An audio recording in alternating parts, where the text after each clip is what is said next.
Namaste.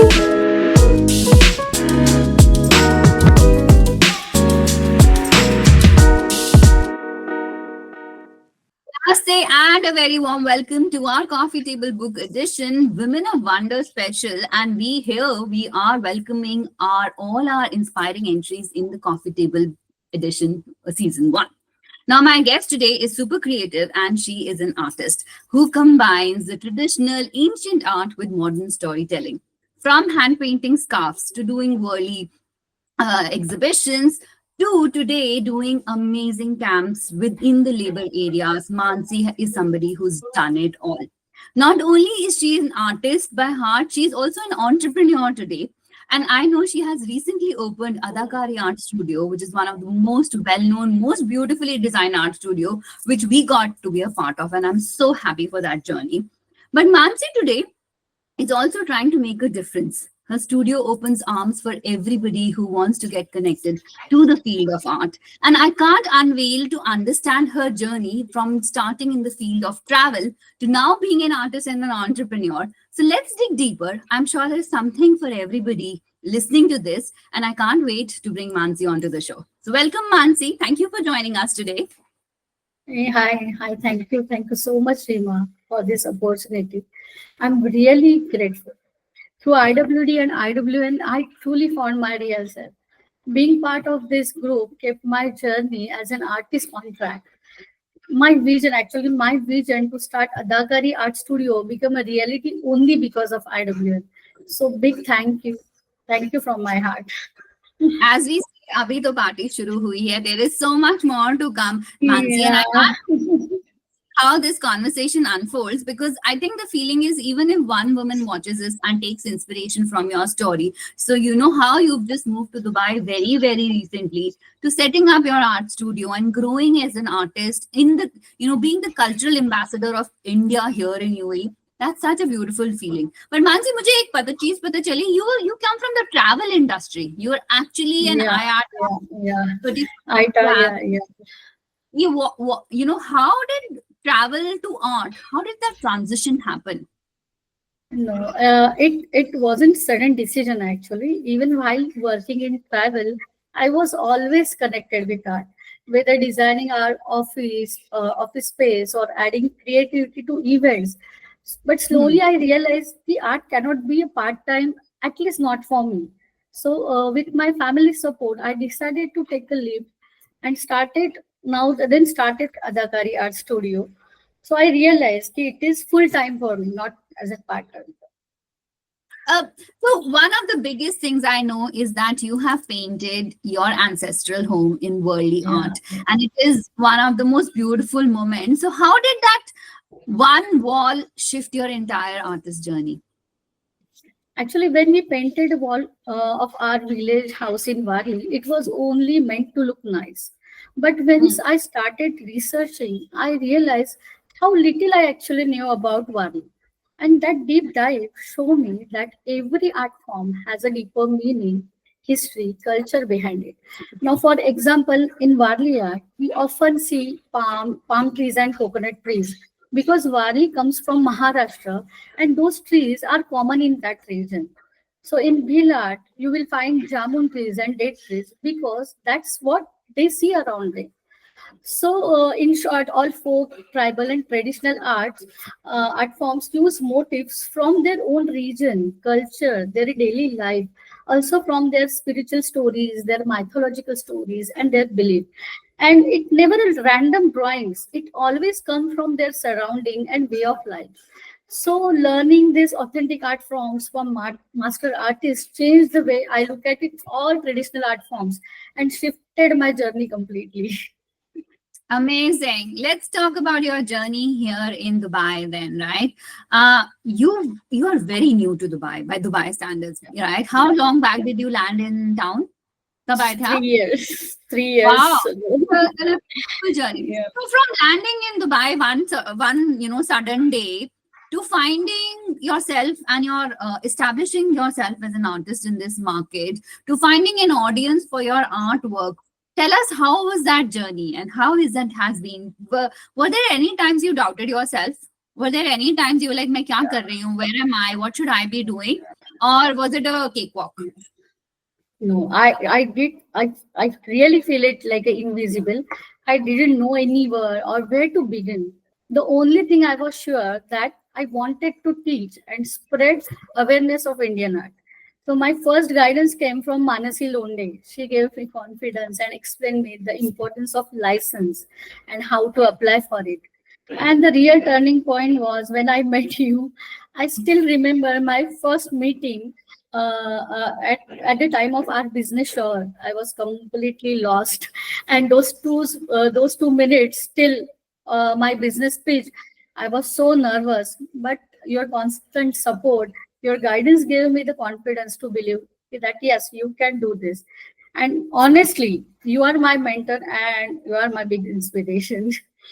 That is so, so sweet of you, Mansi. And I think you are one of, I at IWD, we want to empower women. I want to grow, but I want the whole community to grow with me, right? So you are absolutely one of our amazing success stories of women who's found her ground in the ground and successfully is building an empire for herself. But Mansi, being an artist looks like a very glamorous job, right? आप colors के साथ play करते हो, आप बड़े बड़े art shows में जाते हो. Tell us tell us a side of being an artist which people don't even see. Show us the reality of an artist. There is the constant struggle. You can never sit back and say, I'm settled. The way keeps changing, and you need to adapt every day. You have to keep upgrading yourself and stay active. It's not glamorous at all, it's hard work and persistence. Absolutely. And ऐसे लगता है कि easy है artist होना, but guys, let me prove it to you. Being an artist and making your name as an artist, growing as an artist takes a lot of hard work. It's not easy कि बस painting कर दिया. There's so much which goes along in the whole artist journey that we guys don't see it from the outside, but that stroke of the brush is hard work and toil and effort put into, and a lot of love in the work they do. So Yeah. Mansi, you have trained under a lot of senior Guruji, especially like I know Padmashri Bhuri Bhaiji, right? What is the most unforgettable lesson you've learned in your journey of learning art with him? She taught me not to rely only on internet. These art forms are living tradition, passed down from generation. You can't Hmm. really understand their essence through YouTube.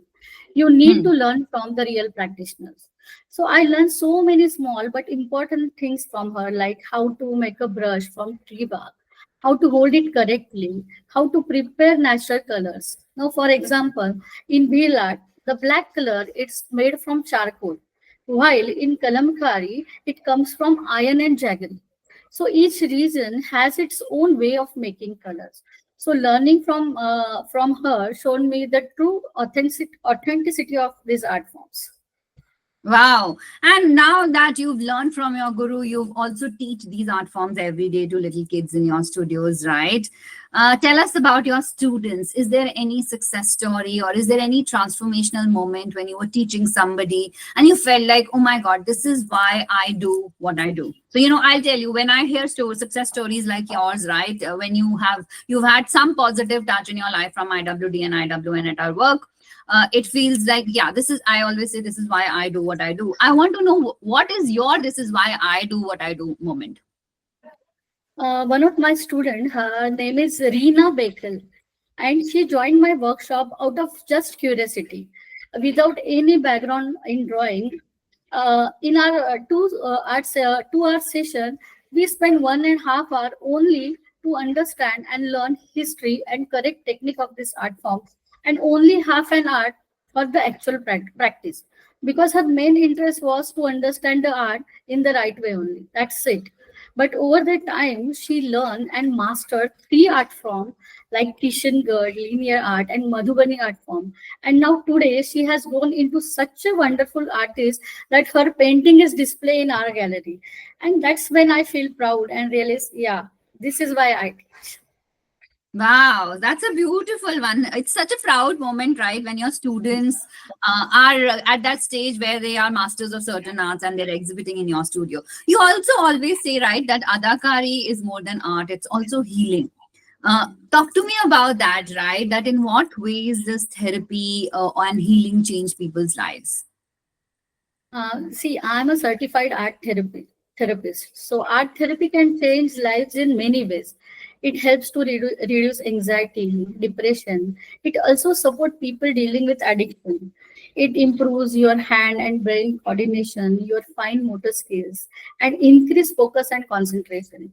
More than anything, it gives sense of purpose and meaning of life. When someone create art, they feel relaxed, positive, and truly happy from within. That joy and fulfillment is the real power of art therapy. Beautiful.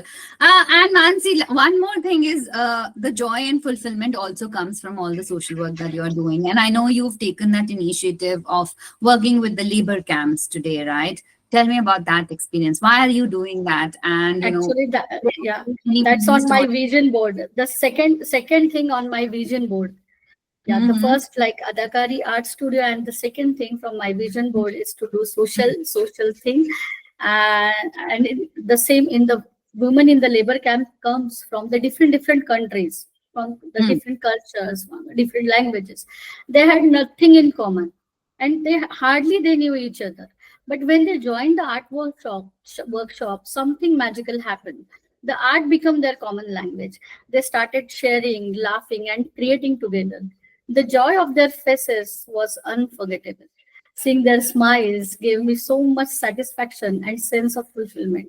It also remind me that this is my responsibility. This is my responsibility towards society to keep going and use art to bring people together. Beautiful. So, bringing people together through art, right? Your journey started from painting that ancestral wall in your hometown with Burley art.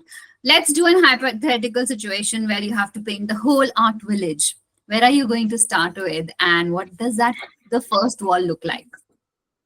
The very first wall I would paint would be the puja room. I would Mm. design it as a tribute to all my gurus and my master artists, filling it with the knowledge and guidance I received from them. The puja room will bring together all the art forms I have learned from my masters. That's my Wow. dream. I mean, let's put it on the vision board, Mansi. One day that's also going to come true, right? Yeah. It should go on our next vision board. Absolutely. Yeah. My last question to you is: what is that one tradition, or one message, or one thing, any one thing that you want every woman to carry forward today? One tradition I believe every woman should carry forward is to never ever forget his roots. No matter where life takes us, it is important to stay to our culture, values, tradition. These roots keeps us strong and remind us who we are. Where we carry our traditions with us through food, festivals, languages, art, we also pass them on to the next generation. So it gives us strength, identity, and sense of belonging. So no matter we live, no matter where we live in the world, never forget the roots. Beautiful. So never forget your roots. And I think Mansi is doing exactly that, bringing the culture, the tradition, the art forms from India to Dubai. So, building a little mini India in Dubai, and building a home away from home and artist collaborations away from home in Dubai. Kudos to all the amazing work that you do, Mansi. I can't wait to see the next phase of this. I think this is just the start. This 2025 has been such an amazing, blessed year for us, but there's so much more to come, and I can't wait to see where we go from here. Thank you so much for your time today, and I am going to see you very soon when you get back to town. Thank you so much, Rima, for having me on your podcast. Actually, that's also my vision board. So really, thank you so much for Your vision board is very very powerful. grateful. Your Thank vision you. board is very, very powerful. That is so amazing. Yeah, I think so. And we set them right? So it's happened now. So it's amazing. So put them. So I think that is the power of manifesting and believing in vision boards. And that sometimes when you write things on your vision board, when I do the vision board workshops, right, I always say sometimes when you write the vision board thing, you like, ये नहीं हो सकता है, ये नहीं होगा, ये बहुत out of my reach है. But I think the whole universe conspires to make it happen. And चीजें बनती act accordingly, then it will happen. You have to act accordingly. It's not just the actually, writing. कभी भी कुछ नहीं होता, but manifestation is a big part of the journey. It's a So here big you are. big. Yeah. Taking off another thing from the vision board, but honestly being such an inspiration for every artist out there and for every woman who wants to follow a career in creativity, that this can be done. And even with being in Dubai for very such a short time, you can build a little mini India. You can keep the art and culture and the traditions alive here and still be, you still be growing beautifully and taking your whole team with you. It's not whenever I go to Adakari Art Studio, you always say this is my team, which is so beautiful to say. I'm not doing this alone. I have these amazing ladies who are supporting us to grow Adakari. And for a leader like you, the founder of Adakari, to say this is my team, it's a beautiful gesture. Like, I really, really appreciate it, because a lot of the people will say this is me and I'm doing everything. No, nothing can be Without done alone. our team, we can't do anything. Totally Without agree. team, Without the anything. team, we can't. But not enough leaders will say thank you to their team. And I think you are a beautiful leader who actually acknowledges your team very openly in every meeting. And I think that helps you grow even further. And that will help you go another 2 steps further. So with that, we're going to wish you a very, very best of luck for this amazing festive season coming up, Mansi. There's going to be more amazing things happening in the rest of 2025. We can't see you back at the launch of the Coffee Table book, which is going to happen very, very soon. Guys, if you like this podcast, if this podcast gave you a tiny bit of inspiration that yes, you can follow your dreams, you can write them down, you can manifest them and create them, bring them to reality, please give this episode a like, subscribe, share, and send it to that one person who needs to see this for inspiration. Thank you, Mansi. It was lovely having you here. Thank you. Thank you. Thank you so much.